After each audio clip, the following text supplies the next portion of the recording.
So guys welcome to this new chapter.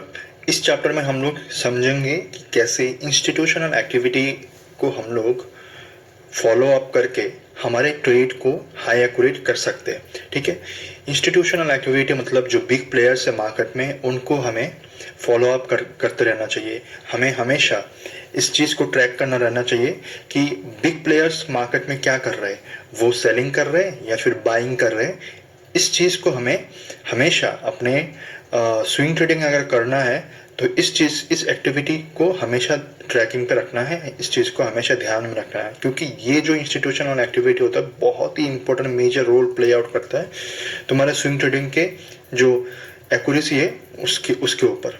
क्योंकि हम as a retail trader we cannot move the market, but the institutional people, the institutions like FII and DII, they can. Okay, तो आगे बढ़ते हैं। तो majorly कौन सा institutions है जो बड़े नंबर पे प्ले आउट करते हैं मार्केट में, इंडियन मार्केट में। ठीक है, जो दो मेजर इंस्टीट्यूशन है, फाइनेंशियल इंस्टीट्यूशंस है, वो है FIIs एंड DII। FII है फॉरेन इंस्टीट्यूशनल इन्वेस्टर्स, ओके, जो बड़े नंबर पे इन्वेस्ट करते हैं, पैसे लगाते हैं इंडियन मार्केट में। ठीक है, ये FIIs का जो एक्टिविटी है यही बहुत ज़्यादा इंपॉर्टेंट हो जाता है।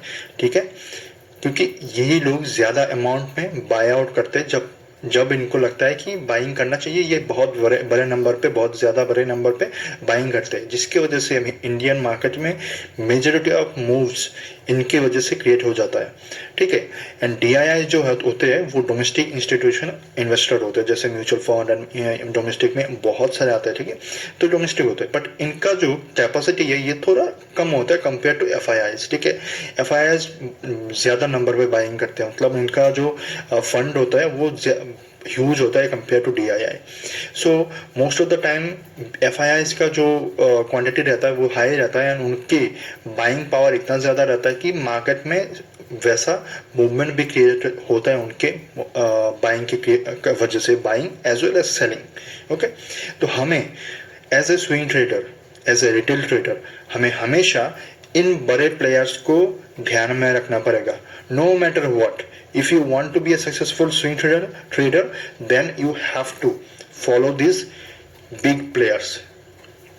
ठीक है, as a retail trader you cannot move the market. Okay, so we have to be smart and we have to go along with the market. हमें देखना पड़ेगा कि मार्केट किस फेज में है, हमें इस चीज़ को ध्यान में रखना पड़ेगा कि बड़े प्लेयर्स क्या कर रहे हैं। अगर बड़े प्लेयर्स बाइंग कर रहे हैं तो हम भी बाइंग करेंगे। ओके, अगर बड़े प्लेयर्स सेल आउट कर रहे हैं तो हम भी शॉर्ट की तरफ देखेंगे। ठीक है, तो इस चीज़ को तुम चार्ट में भी साफ साफ देख सकते हो, स्पॉट कर सकते हो। ठीक है, मैं यहाँ पर कुछ चीज़ें आपको शेयर करूँगा, डिटेल्स दिखाऊंगा, एंड इसको कैसे यूज़ करना है वो भी मैं आपको समझाऊंगा। ठीक है, तो ये जो इंस्टीट्यूशनल डेटा है, हमें बेसिकली FIIs का जो बाइंग क्वांटिटी है इसको हमें ट्रैक करना है, एंड इसके बेसिस पे हमें डिसीजन लेना है कि अभी मार्केट में हाई गुड मोमेंटम आ सकता है, बाइंग का प्रेशर आ सकता है क्योंकि FII बाइंग शुरू कर दिया, या फिर बड़े प्लेयर्स बाइंग में इंटरेस्टेड है अभी। ठीक है, सो इस चीज़ को हमें हमेशा ट्रैक में रखना पड़ेगा। सो दो मेजर इंस्टीट्यूशन इन्वेस्टर है, वो है FII एंड DII। FIIs का रोल ज़्यादा स्ट्रॉन्ग रहता है कंपेयर टू DII।